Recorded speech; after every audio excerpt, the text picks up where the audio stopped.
Hey friends, okay, so today's video, I'm going to be talking about preparing for Lent. Lent is right around the corner. It's coming up really quick this year. It's actually on Valentine's Day this year.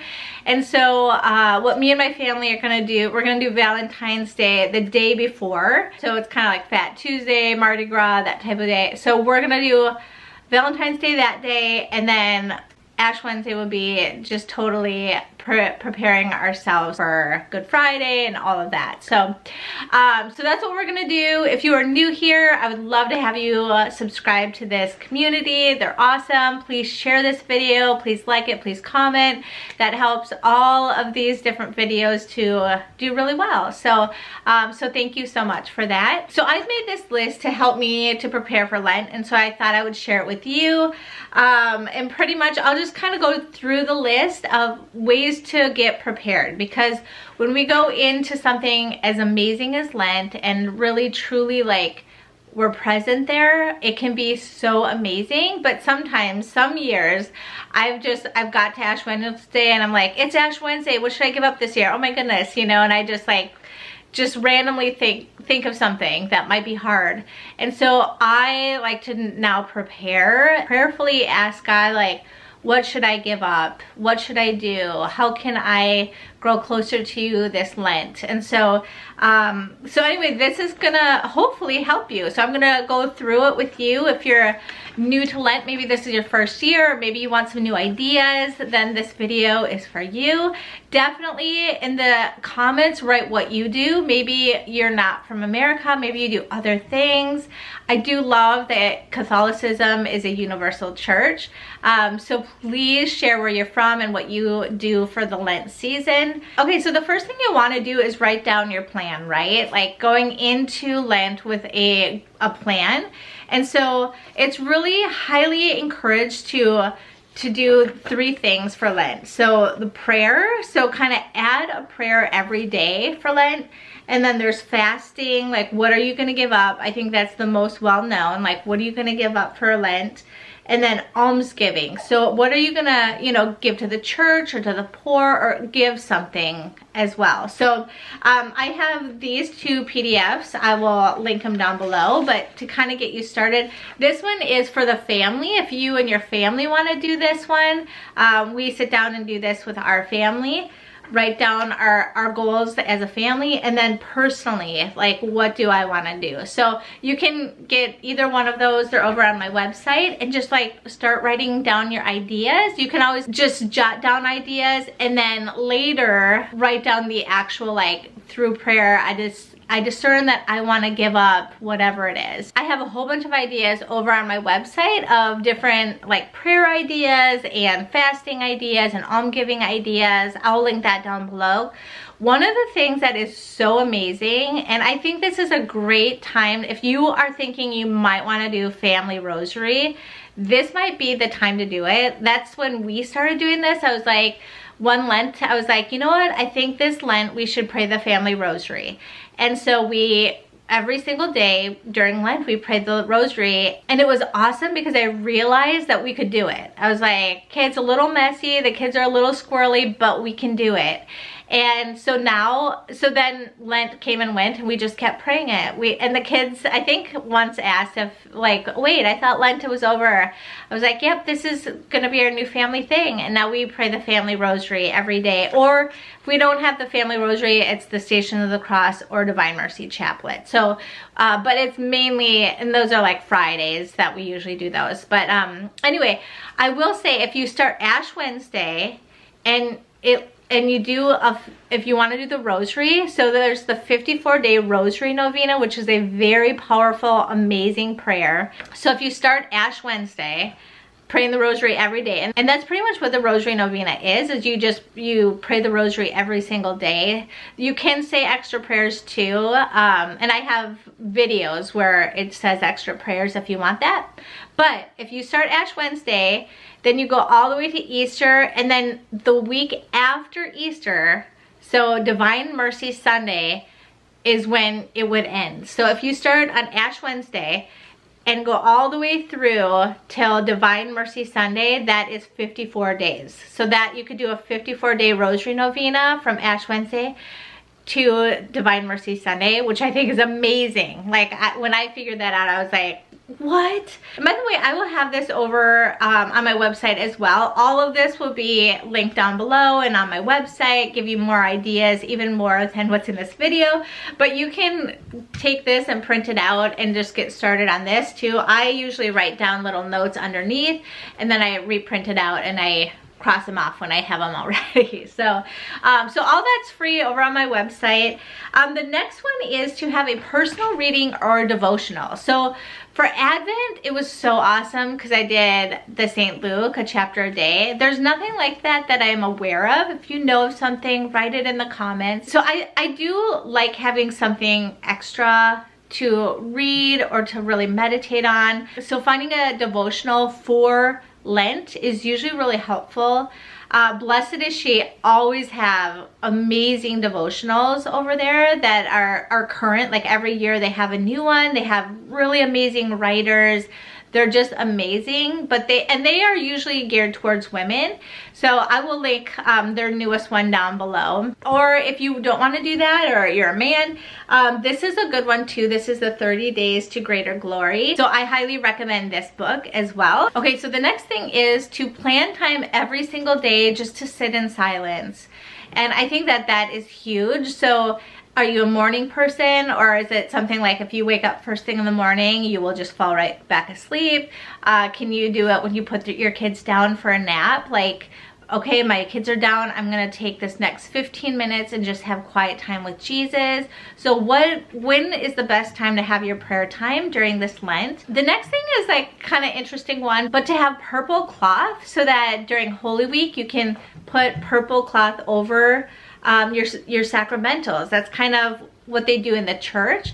And so since we live in the domestic church, we can do that in our house too. Okay, so the next thing on the list is talk to your children about Lent. And I think that these are great teachable moments, explaining to the children about our faith and why we do the things that we do. Why do we give up things? Why do we wait 40 days? Like what is the purpose, you know? And I have lots of videos and different things like that can teach those things. I also have this video that is really good at explaining Holy Week, which I think is actually kind of important to do at the beginning of Lent so that kids kind of can grasp about why we're doing what we're doing, right? So so this one is from Brother Francis, which they're amazing. Like even my older kids will watch it. Like if I put it on for the kids, they have so many different DVDs and I'll just pop them in for the kids if I need to do dishes or you know, I need a little space, I'll put one of these in, and they are legit learning the faith, and it's in a fun way. They have music, it's amazing. They're really well done. Anyway, I would maybe even like put this on Ash Wednesday so that they can understand in a little kid's way, like why we have Lent, you know, and then maybe at the end of Lent we could show it again or something like that. But it does a really good job. There's also a lot of things over at Holy Heroes that they're amazing Catholic company that really help families to teach the faith. They're amazing, and I think I have a discount code. I'll put it down below. They're amazing. They have this little Lent adventure too, so every day they put a new sticker on, and so at the end of Lent they'll have like a little message, so they have to like decode this. And then also over at Holy Heroes, they have this calendar that you can like cross off every day of Lent, and it kind of tells you, you know, the different saints, but also like what days to abstain and things like that. So it kind of walks you through it. So you can put something like this on your fridge, and then the kids can cross them off every day. And then on the flip side, I love this, there is an Easter calendar as well, so you can kind of go through Easter as well. So so I love that because it's like double duty. But that's over at Holy Heroes. I'll link everything down below. But just teaching the faith, this is so important when you're a mom, a parent, a grandparent to teach the faith. Like, if we don't teach the faith, it's not gonna move on, right? Like, we need to carry on the faith through our children, and it's beautiful. All right, the next one on the list is to check out Mass times for Ash Wednesday and just see, you know, what time you and your family can go. Is it the morning? Is it after school? Is it at night?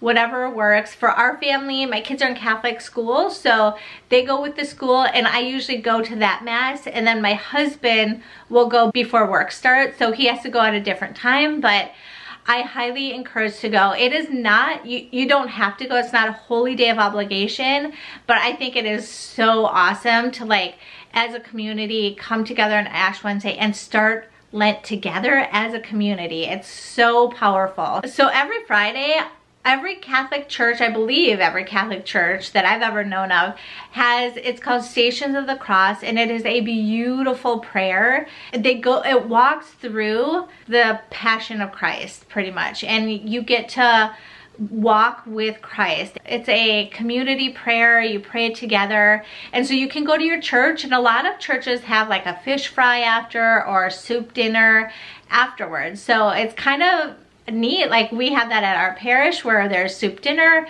and I love it because it's a night I don't have to cook, and we get to be with our friends, and you know, it's like a community thing. And actually, when it's not Lent, we still do Station of the Cross on Fridays. We'll either do that or the Divine Mercy Chaplet, but usually Station of the Cross, because every Friday, even when it's not Lent, we want to remember that Jesus died for us, like, and we want our children to know that, and it's just beautiful. So it's really helpful to have like little prayer booklets that walk you through the different stations of the cross, and to go with that are these are amazing. It walks you, so pretty much what we'll do in our family every Friday, even not during Lent, we will put these on a chair in the front of our living room, and then Maria's in charge of, like, after every station, she'll flip it. So we'll go to the next station, and so that's her big job, and it kind of keeps her occupied while we all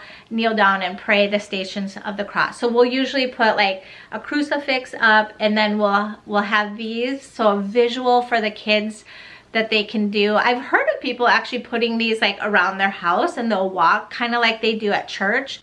So every Catholic church has Stations of the Cross in them. So they'll usually, when you go to the church, they'll walk to each station. It's amazing. It's such a powerful, beautiful prayer. So if you do want to do it at home, if you have little kids, that's what we did when we had little kids. When they get older, we're gonna go definitely to the church, but you can get the prayer book and these little posters that have each Station of the Cross on them, and I'll link those down below as well if you're looking for something like that. Okay, so the next thing is to go to confession during Lent. If you haven't gone in years, it is, I promise you, it's not as scary as you might think. I try to go every month. Me and my family do the first Saturdays, and so every month we go, and I walk out of there feeling like $1 million. Like, I just feel so like clean and like close to God, and you can receive God's graces more. Mary, Our Lady of Fatima, recommends that we go to confession at least once a month. You know, check out your church, when is the time, and I have a whole guide to walk you through. So if you don't know what to pray and how to do it, it's been years, 20, 30, 40 years, I have everything. I will link that down below, and it's just a guide to walk you through it, and you can bring it right into confessional with you. So highly recommend that. The next one is to figure out meatless meals. So every year for the last 6 years, I think, I've been doing on Ash Wednesday, I do meatless meals. I don't think I'm gonna do it this year, but I have like probably over 20 meals that I'll link down below. Like, it's all on my blog, like one spot, so I will link that below. But they're pretty family friendly meals to, you know, so my kids will eat them. And there are some like very simple meals too, like lentil, I have a lentil soup one, and just if you want to be more basic, also those are really good. So anyway, I will link all my meatless meals down, but yeah, check out maybe some different meals. We are supposed to have meatless meal every Friday, even if it's not Lent. Like, that's something in Vatican II. they didn't necessarily switch it. They said we should still do meatless Fridays unless there's like an event. Like if we're going to a wedding and it's a Friday, then you can have meat, but you need to do something else instead, like pray a rosary. So every Friday we're supposed to be meatless. Like that's actually still a thing. But I think like people took it, they're like, oh, we don't have to be meatless except for during Lent.